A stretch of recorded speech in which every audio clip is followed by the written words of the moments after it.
un presupuesto? Es una estimación futura económica de la empresa. ¿Por qué las empresas hacen presupuestos? Para planificar. ¿Es posible planificar cuánto voy a vender o cuánto necesito vender para ver si voy a ganar y perder o perder? Claro, para eso hacen las empresas los presupuestos. No vaya a ser que usted esté trabajando todo el año y al final del año se da cuenta que ha tenido que duplicar su producción porque no alcanza a cubrir sus gastos. ¿Sí? Las estimaciones no son adivinaciones. ¿Cuál es la diferencia o en qué dista, Camila, un presupuesto o una estimación de una adivinación? ¿Sabe por qué le pregunto, no es cierto? ¿Cuál es la diferencia entre una adivinación y una estimación?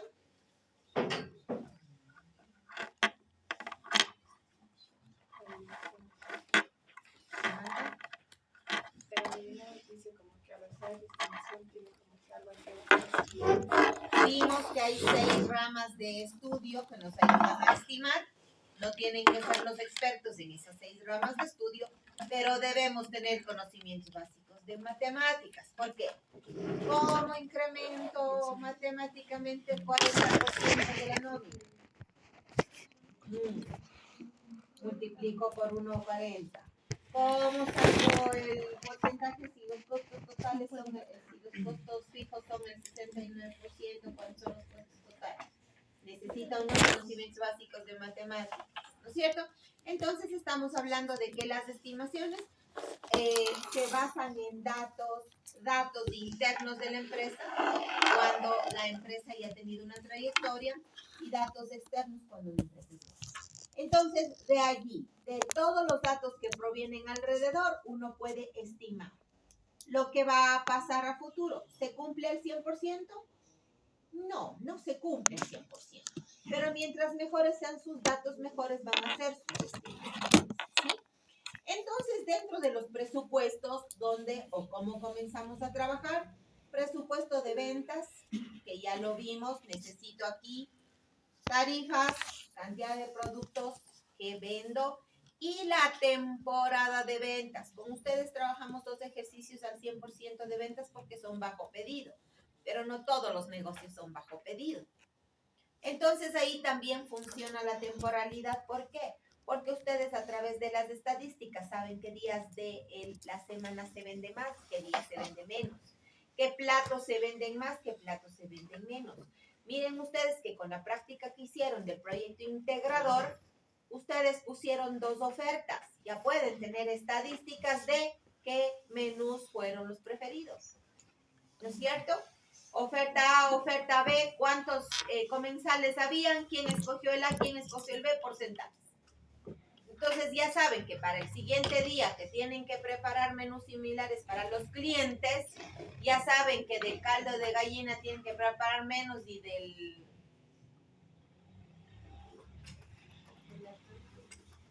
la tonga tienen que preparar más. O que la espumilla tiene más salida, así que hay que hacer más espumilla, ¿no es cierto? Entonces, ¿a través de qué? De las estadísticas, es para eso. Entonces, no todo es al 100% como el ejercicio que hicimos, sino van a haber casos en los que se diga, listo, tenemos capacidad de atender a 100 personas, pero regularmente vienen 80. Ese es el porcentaje que tenemos de ocupación, ¿ya? Luego, costos y gastos, considerando que tenemos costos fijos y costos variables dentro del ejercicio. Dentro de nuestra unidad económica, costo variable básico, materia prima, ingredientes. Ingredientes van de la mano con las ventas. Luego tenemos mano de obra. Mano de obra tiene una característica básica de que los sueldos que se contratan no son el gasto completo de la empresa. Hay una parte de ley que hay que agregar, que son los décimos, el IES, etcétera, y eso ya hemos visto numéricamente que representa aproximadamente un 40%. Entonces, si usted dice, yo a usted le voy a contratar por $500 al mes, mi costo es esos 500 más el 40%, ¿no es cierto? Y el resto de costos van a depender de cómo se negocia. Entonces, costos y gastos. Usted necesita ventas y luego costos y gastos. Con ingresos y con costos y gastos ya tiene el tercer presupuesto, que es el PIG presupuestado. Este es uno de los estados financieros. ¿Cuántos estados financieros hay? 4. Este es uno de los estados financieros y uno de los más importantes cuando hacemos presupuestos. ¿Por qué? Porque este presupuesto nos ayuda a ir planificando si vamos a ganar o a perder. ¿No es cierto? Entonces usted dice, tengo esta capacidad de venta, sumo, veo la temporalidad y resulta que vendo 200,000 al año. Pero mis costos superan. No, estoy con pérdida. ¿Qué toca? ¿Cuáles son las formas de mejorar mi rentabilidad? Hay 3 formas básicas de mejorar mi rentabilidad. ¿Cuáles son? Aumentando precio de venta si el mercado lo da. Sí, si yo digo, no, la espumilla vendo $1, pero la presentación da para que me compren en $1.50, puedo hacer eso, ¿no es cierto? Segundo, reduciendo gastos, costos y gastos. Y tercero, volumen de producción. Volumen de producción, ¿sí? Yo tengo capacidad de vender o de colocar, tengo una buena acogida y tengo la posibilidad de colocar 40 personas. Tengo buena acogida, ¿qué hago? Busco cómo ampliar mi establecimiento. Busco ventas para llevar, cosa de que si no los puedo atender o no tengo la capacidad, pero puedo entregar para llevar. Entonces, comenzar a trabajar en volumen de producción. Así que este es el tercer presupuesto. Dentro de este presupuesto ¿de dónde proviene? Del de ventas y del de costos y gastos. Como yo no les voy a evaluar ya estos dos, lo más probable es que yo le dé datos. Yo le diga, las ventas son de tanto, la materia prima, la mano de obra, los SIF son de tanto, los de administración y ventas son tanto, los financieros son tanto. Si yo le doy esos datos, usted debe tener la capacidad de armar este estado financiero y ponerlo en el orden. Una consulta, y si por ejemplo nos a calcular, trimestralmente, hasta 3 meses, pongamos, que nos ponen el ejemplo, entonces ya no sería de calcular impuestos ni participación trabajadores. Ni impuestos ni participación trabajadores, porque eso se los paga anualmente. Sí, buena pregunta. Entonces, mire usted que en base a datos, o sea, yo no necesito darle la utilidad, yo no le voy a decir, la utilidad bruta en ventas es tanto. Es un dato que usted tiene que calcular. Pero si yo le digo, la mano de obra es tanto, usted sabe que la mano de obra va dentro del costo de ventas y que va a ir en esta sección, ¿no es cierto?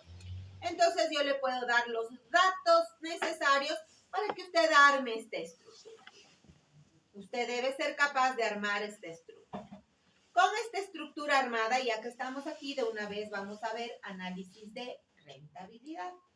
Entonces, con esta estructura armada, ¿cuál es el objetivo del análisis de rentabilidad?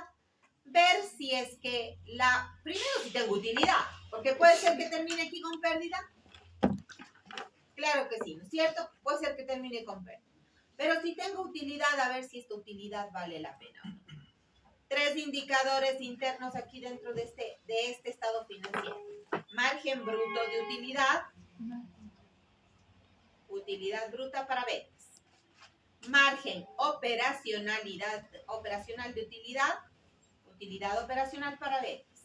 Y margen neto de utilidad, utilidad neta para ventas. Si yo le doy los datos no del año, si le doy de un mes, como dice Jocelyn, ¿qué va a pasar? Que la utilidad antes de impuestos y la utilidad neta van a ser las mismas. No tiene que calcular estos dos porque estos se calculan anuales, ¿no es cierto? Entonces este y este van a ser las mismas. Fórmula la misma.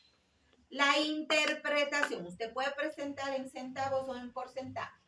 Si yo le digo interprete los indicadores que tengo que decir aquí. Listo.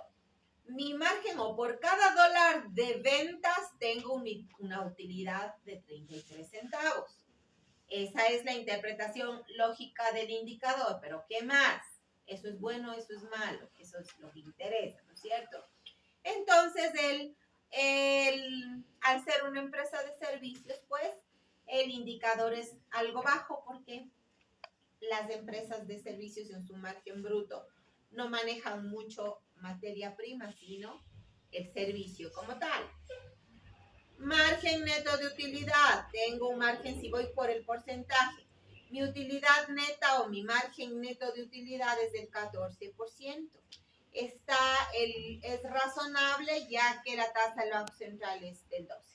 Entonces estamos hablando de el comparativo regular, ¿sí?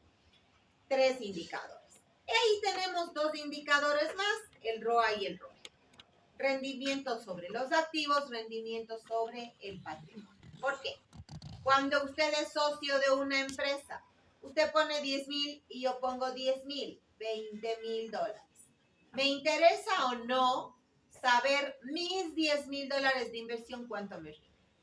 Claro que me interesa.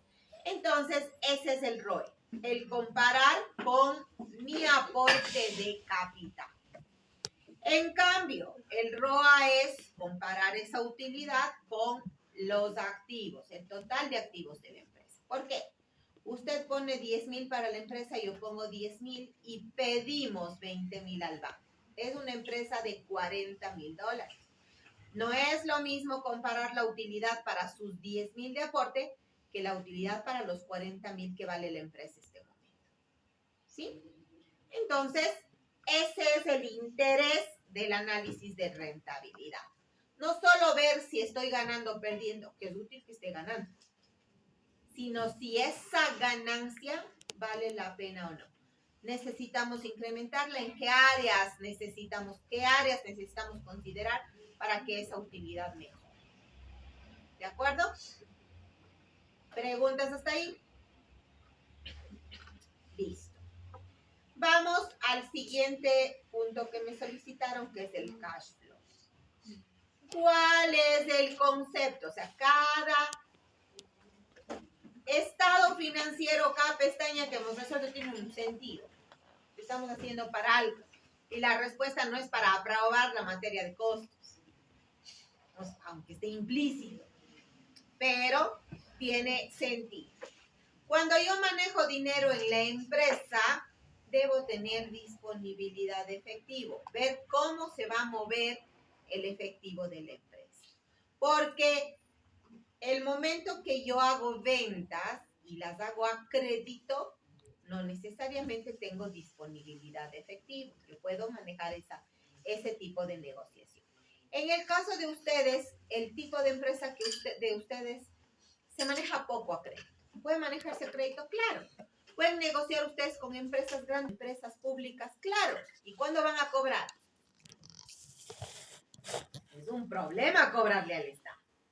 Ustedes pueden mejorar el porcentaje de rentabilidad. Ustedes, bueno, vamos a darles almuerzos. Los almuerzos generalmente se venden a $2.50, pero para este negocio les voy a vender a $5. El doble. Negociazo. Pero ¿cuándo cobra? ¿Cada qué tiempo? ¿Cuáles son las? ¿Puede darse? Claro que puede darse. ¿Puede conseguir un negocio rentable, muy rentable? Sí, rentable. Pero no necesariamente la utilidad le dice que el dinero esté en su banco. El dinero puede estar en las cuentas por cobrar. Entonces, ahí hay que tener un poquito de cuidado y este cash flow o el presupuesto de caja nos sirve también para cuando nosotros queremos hacer préstamos. Planeamos el presupuesto y miramos cómo están mis flujos de efectivo y digo, sí puedo pedir un préstamo. Me voy al banco, me dan la tabla de amortización y me dice, usted tiene que pagar 1,200 mensual. Me voy a mi cash flow y miro con el plan. ¿Puedo pagar esos 1,200? Y si sí puedo pagar, entonces me endeudo. Si no puedo pagar, ya pienso, digo, no, deme más plazo. ¿Por qué? Porque mi cash flow no me da para pagar esas cuotas. ¿Sí? Es la disponibilidad del efectivo. Ese es el sentido o el concepto. Entonces, ahora sí, si sé qué es la disponibilidad del efectivo, ¿qué debo considerar? Primero, las entradas en efectivo. En una empresa, ¿por qué se dan las entradas en efectivo? Por las ventas. ¿De qué depende las entradas en efectivo en fechas? De mi política de cobros. ¿Qué pasa si en mi empresa mi política de cobros es 100% de contado? Solo tengo la primera fila donde dice ventas proyectadas 22,000, cobro 22,000. ¿Por qué? Porque cobro de contado. ¿sí? Si mi política de ventas dice cobro de contado y con tarjeta de crédito, igual, 22,000 de ventas y los cobros, ¿cómo pongo? La parte de efectivo completa, la parte de tarjeta hay que reducir la parte de la comisión. Porque si yo vendo 22,000 con tarjeta, el banco no me va a pagar o no me va a depositar 22,000. Se queda con la comisión, es la realidad. Entonces yo digo, sí, yo vendo 22,000, pero voy a disponer de 20. ¿Por qué? Porque el banco me quita la comisión, ¿sí? Cuando estoy con políticas de crédito, ¿qué hago? Dice que el 30% de mis ventas generalmente doy a un mes. Entonces yo tengo mi efectivo en el mismo mes de los 22 que tengo planeado vender, 65% en este caso en el mismo mes y el 30% al mes siguiente, porque si es que mi plan es cobrar en 30 días, lo que yo vendo en enero voy a cobrar en febrero. Y si tengo más plazos, 30 y 60 días, 30 y 45 días, ¿cómo hago? Pues la parte que corresponda en el siguiente mes y la parte que corresponde en el siguiente mes. Es cuestión de ir colocando el dinero de acuerdo a mi política de ventas. ¿Sí? ¿Qué otras maneras, y he aquí error de sus proyectos integradores, chicos? Errores en su calificación. El cash flow tiene, no solo el cash flow, todos los presupuestos tienen que estar acoplados a su empresa. Si usted no vende a crédito, ¿debe poner incobrables? No, ¿para qué pone incobrables? Porque la estructura de la profe decía, si usted no tiene intereses de préstamo, ¿para qué pone? Si usted no tiene, yo tenía una estructura por ahí que decía compra de terreno, que dije, si compramos un terreno, ahí en la estructura, compra de terreno. Porque deja, me da nota que usted hizo control C, control B, cambio de 20% al 15% y ya. Y no se preocupó de mirar que debe tener únicamente lo que su empresa requiere. Lo que yo le estoy dando es un modelo. Quite lo que no usa, agregue lo que sí usa. Entonces me da a notar que copio y pego así como estuvo. Así me da. ¿Ya? Entonces, tenemos aquí el total de entradas. Son básicamente las ventas. ¿Cuáles son los otros ingresos? Estos de aquí es los que están en su estructura que había tenido yo escritos. Y ustedes así, igualito están. Así. Así están los proyectos integrados. Listo. ¿Qué otro caso puede darse en otros ingresos? Si es que yo hago una inversión, si tengo una póliza y estoy recibiendo dinero, si mi empresa tiene acciones compradas en otra empresa y recibe dividendos de acciones, son ya cosas que se dan en empresas más grandes. ¿Pero puedo tener ingresos por eso? Claro que puedo tener ingresos. ¿Sí? Les daba el ejemplo, ¿qué tal que en mi restaurante yo tengo por ahí una oficina que no se usa y le rento a un abogado? Ese abogado me paga un mensual. Eso no es ingreso. Claro, es otro ingreso que no es un ingreso. Entonces, para eso se considera la parte de entradas en efectivo. Dentro de los desembolsos, en cambio, la parte contraria, políticas de pago igualitas. ¿Para qué? Para con los proveedores. ¿Qué es lo que yo puedo comprar a crédito mes a mes dentro del restaurante?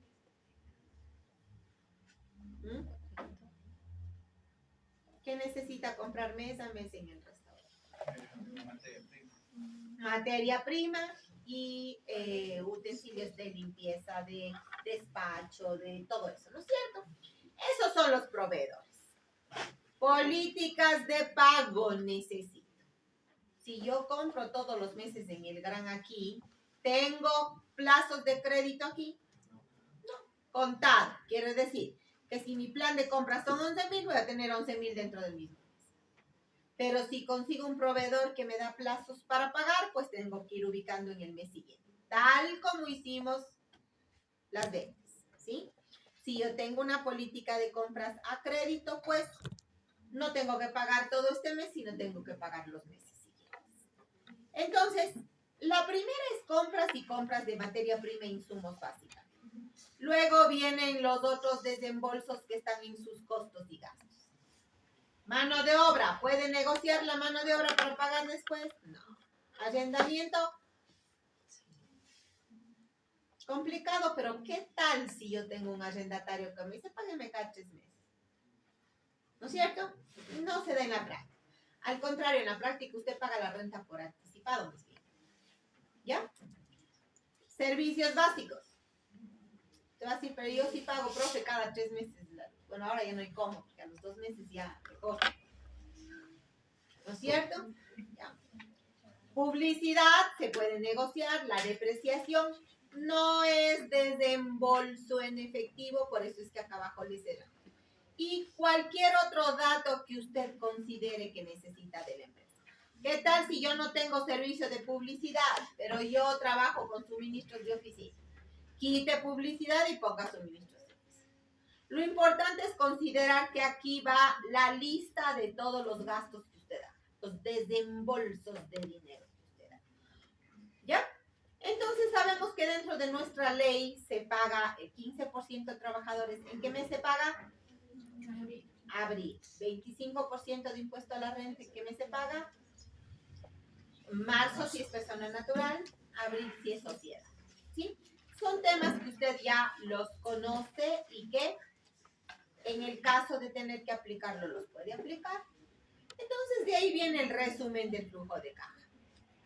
Ingresos menos desembolsos. Entradas menos salidas. Ese es el flujo de caja que tenemos en este mes. Pero, como nunca comienzo, bueno, no digo nunca porque ¿qué tal si comencé el mes con 0 dinero? ¿Puedo comenzar un mes con 0 dinero? Claro que puedo comenzar un mes con 0, ¿sí? Entonces, se considera en el flujo de caja el saldo anterior. Quiere decir que el flujo de efectivo más el saldo anterior es lo que me queda este mes. Lo que me queda este mes se convierte en saldo anterior el siguiente mes. Lo que me queda el siguiente mes se convierte en saldo anterior del siguiente mes, ¿sí? Y sobre este valor se hacen decisiones. Las empresas acostumbran a decir, bueno, del efectivo que tengo yo no decido sobre $1,000, porque esos 1,000 le vamos a dejar por si acaso, decidimos sobre el resto. Cuando la diferencia es superávit, la decisión es invertir. Cuando la diferencia es déficit o el saldo final de caja es déficit, necesitamos financiarlos. Pero,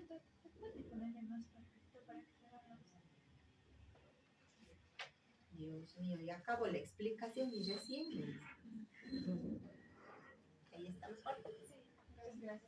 Okay. Ya estamos acabando la explicación y están con problemas de vista. Ok. ¿Listo? Ese es el concepto. Entonces hay cosas que son por razonamiento, por lógica. Si ustedes manejan claramente los temas activo, pasivo, patrimonio, ingresos y gastos, ustedes pueden acoplar esos datos a las necesidades de los presupuestos que es.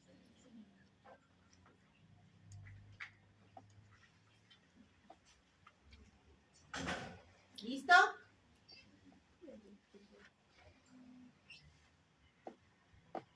Preguntas. No me vendrá a decir, profe, ¿podemos traer este formulario, el esquema del cash flow? Entradas menos salidas. Ese es el concepto básico. Todo lo que necesite registros de entradas, todo lo que necesite registros de salidas.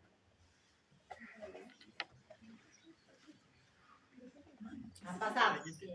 Listo. ¿Qué otra pregunta? Si tengo conceptos básicos, puedo generar el resto de reportes. El último tema que tenemos, punto de equilibrio, que ya lo revisamos también. ¿Cuál es el objetivo? Todo presupuesto tiene una razón de ser o todo cálculo una razón de ser. Ya digo, la razón de ser no es que apruebe costos. Para algo le ha de servir al futuro. ¿Sí? ¿Cuál es la razón de ser del punto de equilibrio? ¿Para qué calcula punto de equilibrio? Y el punto de equilibrio no me dice si el negocio es rentable. ¿Qué me dice? ¿Hay algo más específico? ¿Cuánta producción se debe realizar para tener un equilibrio? ¿Cuánto necesito producir y vender para cubrir mis costos y gastos? ¿Sí? ¿Cuánto necesito producir y vender para cubrir mis costos y gastos? ¿Pero en qué se diferencia del análisis de rentabilidad?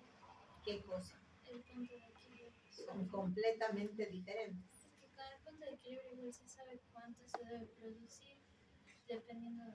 ¿Cuál es el objetivo del punto de equilibrio? ¿Cuánto necesito producir para cubrir mis costos y gastos? ¿Cuál es el objetivo del análisis de rentabilidad?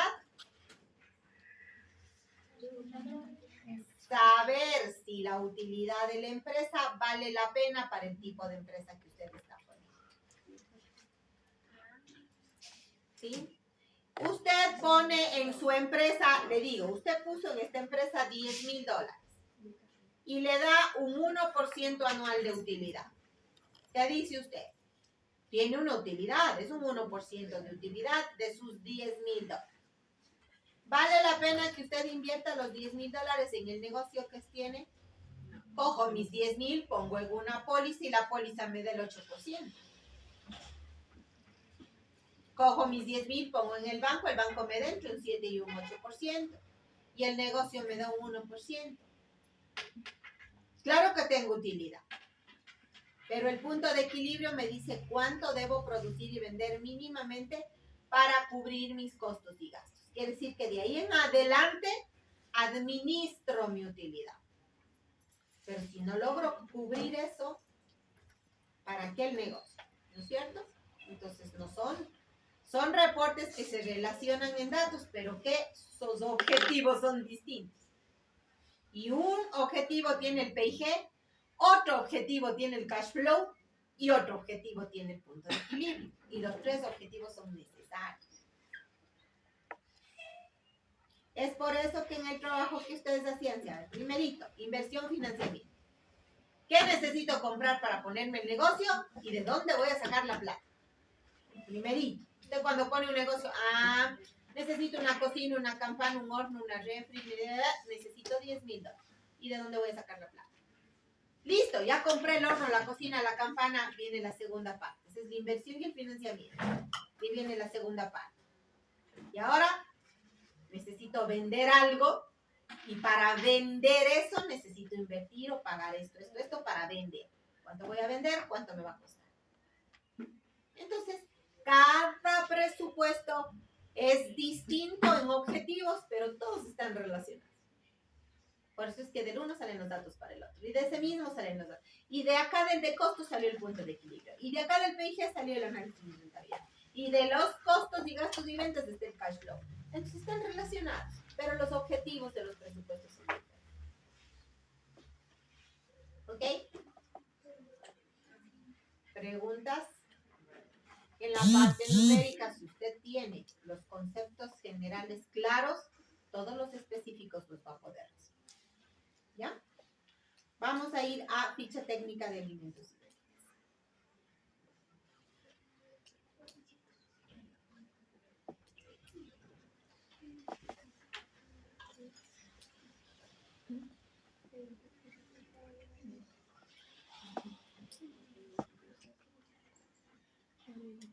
Listo.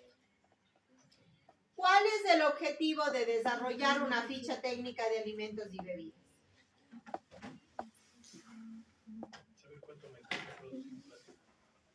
Saber qué tiene un plato, cantidades para comprar, cómo voy a preparar, cuánto me va a costar. Este es un documento completo para... De hecho, con sus fichas técnicas yo ya puedo elaborar algunas cosas de mi casa y ya lo he hecho también. Me han ayudado, me han enseñado. Entonces, ¿cuál es el objetivo de llenar esta ficha técnica? Pues saber cómo funciona un menú y cuánto me va a costar. La ficha técnica en su cuerpo tiene financieramente 4 partes importantes. ¿Por qué digo financieramente? Porque después tiene el gráfico, tiene el detalle de cómo se preparó y de ahí tiene el encabezado, ¿no es cierto? Entonces, en su cuerpo tiene 4 partes importantes. La primera son cantidades netas. ¿Qué quiere decir en cantidad neta? ¿Cuánto usted va a poner en el plato? En este plato, cómo usted lo va a desarrollar. Entonces, las cantidades netas debe estar el ingrediente claramente identificado, la cantidad para el menú y la unidad de medida que usted va a usar. Entonces, 60 mililitros de aceite son 60 mililitros de aceite, ¿no es cierto? 220 gramos de azúcar, 220 gramos, lo que usted va a usar. Luego de ello tiene la segunda sección que es el rendimiento estándar. El rendimiento estándar, si no tiene el producto desperdicio, será el 100%. Si no, pondrá la cantidad del desperdicio que necesita. ¿Cómo obtiene el rendimiento estándar? Cantidad neta sobre cantidad bruta y por 100. Esto se usa para cuando usted va a comprar producto que tiene desperdicio. Entonces, si yo le digo, necesito 500 gramos de durazno y usted compra los duraznos enteros, tiene que aplicar el rendimiento estándar. ¿Por qué? Porque tiene que retirar la semilla y la corteza hasta obtener los 500 gramos que necesita. Pero si usted va y compra la conserva de durazno, ¿cuánto pone el rendimiento estándar? 100%, usted no retira nada, no. Esos son problemas que hemos tenido también, ¿no es cierto? Que si usted compra el producto que tiene que sacar usted dice, vamos a hacer secos, vamos a presentar pollito al horno, piernas. Y usted va y compra los paquetes de piernitas, ¿cuál es el rendimiento estándar? 100%, usted coge la pierna entera y la prepara y listo. Pero si compro el pollo para sacar el resto y dejarle las piernas, obviamente voy a tener desperdicio. Entonces son conceptos básicos, ¿sí? Luego tengo el costo bruto. El costo bruto, característica número 1, tiene que estar en la misma unidad de medida que la cantidad neta. Si yo aquí trabajé mililitros, acá tengo que poner en mililitros. Si yo aquí trabajé kilos, aquí tengo que poner en kilos. Para que la fórmula le funcione, tiene que estar en la misma unidad de medida. Ahora, no es que yo tengo que calcular cuánto me cuestan los 60 mililitros para poner el costo bruto, porque para eso está la fórmula. Usted tiene que poner la referencia general de la compra. O sea, si yo compro el aceite por galones, el costo del galón. Pero en la cantidad tengo que poner o hacer conversiones en mililitros. ¿Por qué? Porque mi cantidad neta dice mililitros, yo tengo que saber cuántos mililitros tiene un galón. Y si usted compra en litros, y si usted compra las botellas de 2 litros, o si compra los sachets, la referencia de costo es según cómo usted compra, pero en la misma unidad de medida de la cantidad. Con estos datos viene la fórmula. Esta fórmula le dice que bajo estas condiciones de compra, usted compra esto y le cuesta tanto. Exactamente. Como cantidad neta por costo sobre cantidad bruta por porcentaje de rendimiento. Sumo y tengo el costo total de la receta. Al costo total de la receta le agregamos el 2% para desperdicios. Entonces, ¿cómo agrego el 2% a una cantidad? 1.02, multiplicando por 1.02. Y tengo el costo total de la receta. Costo total de la receta para número de porciones, tengo el costo por porción. Nosotros no vimos estos dos datos más en clases, pero ahora sí. Si yo quiero tener, yo ya sé que mi empresa gana, yo ya sé que mi empresa en mi presupuesto gana el 14% de utilidad neta, ¿sí? Y gana el 33% de utilidad bruta, y yo en alimentos y bebidas estoy a este nivel. y gano el 33%, si yo quiero ganar el 35%, ¿qué hago? Aquí en la ficha técnica agrego el porcentaje del costo ingrediente.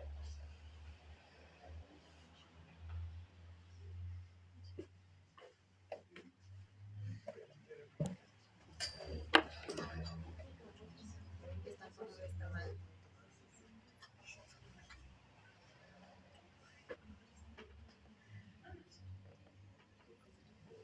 Esta fórmula está mal.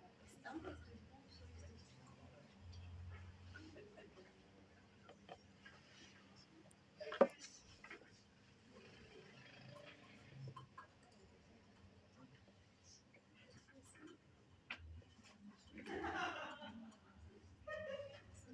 Está al revés.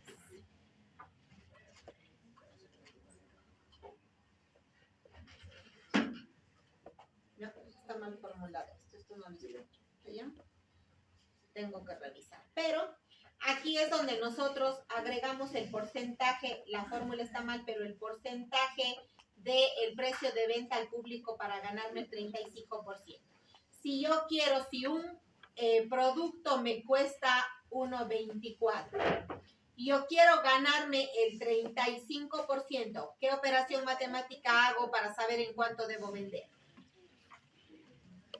Verán que estoy hablando de el costo por porción en materia prima y la materia prima está a este nivel, al costo de ventas. ¿Sí? Yo digo, yo quiero ganarme el 35% a nivel de costo bruto. Quiero ganarme el 35%. ¿Qué operación matemática hago aquí? Yo quiero agregar aquí el 35%. El costo por porción por 1,90. Y digo, yo esto tengo que vender a 1,68 cada porción. Y ahí quito el 35 de mi utilidad, me queda el costo del ingrediente de 1,20.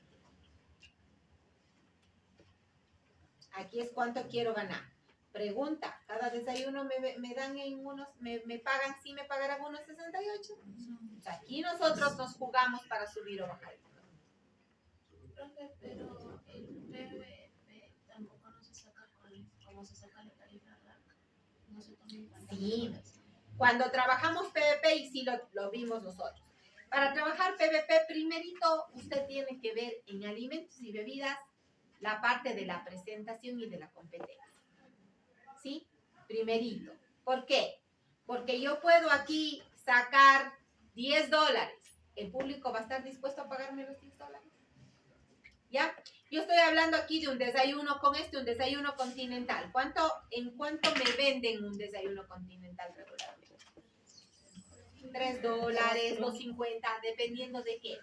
Lugar, establecimiento, servicio que yo dé. No es lo mismo servir en las mesitas de plástico con servilletas de papel que manteles bien puestos, servilletitas de tela, etc. Todo eso implica en el servicio de alimentos. Entonces, obviamente esto va a distar dependiendo del tipo de oferta gastronómica que yo. ¿Sí? Porque la misma tonga que nos dieron en la hojita, en el pozuelito redondo, decoradita, que me pongan en los agachaditos, es diferente, ¿no es cierto? Así el sabor sea el mismo. La presentación es diferente y eso es lo que da valor agregado. ¿De acuerdo? Listo. Entonces, eso es lo básico de la ficha técnica de alimentos.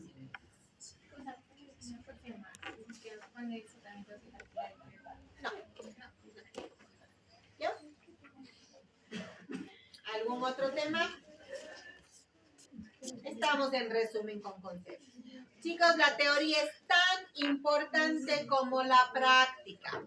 ¿Por qué la teoría es tan importante? Porque si usted no entendió para qué va a hacer, los conceptos quedan distorsionados.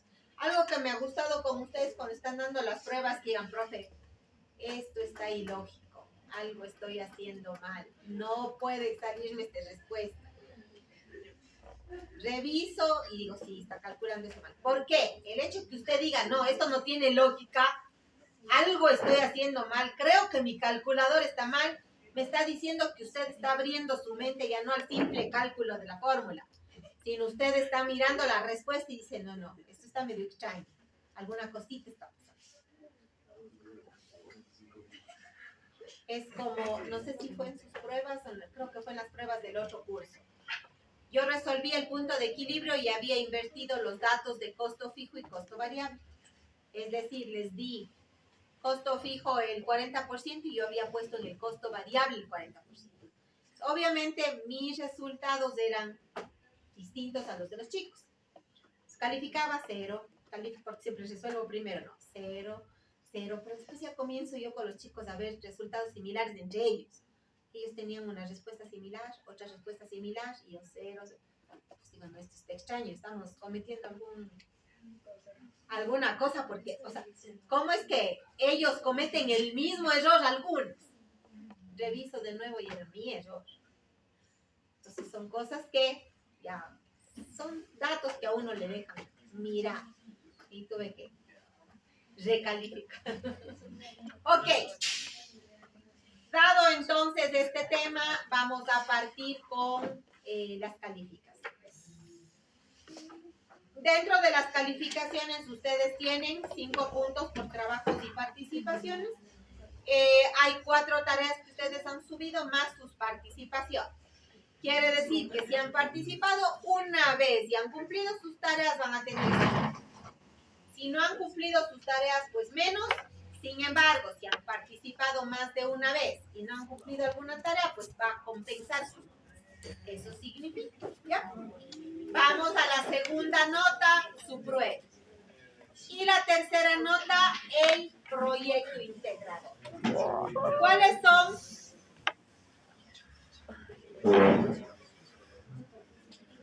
Las observaciones generales que tengo a los proyectos integradores, déjenme leerles de manera general. Tengo en cada una de los proyectos, pero para su calificación, pero por ejemplo dice, acople la matriz a su ejercicio. Quiere decir que copió y pegó, no habituaron las matrices a su ejercicio, no eliminaron lo que sobra, sino ahí dejaron de adorno. Entonces eso me da notas que no se preocupa de eso. Datos incompletos en el gráfico del punto de equilibrio, es decir, pusieron las líneas, pero no pusieron unidades en miles de dólares, ventas, es la línea del punto de equilibrio, eso, ¿sí?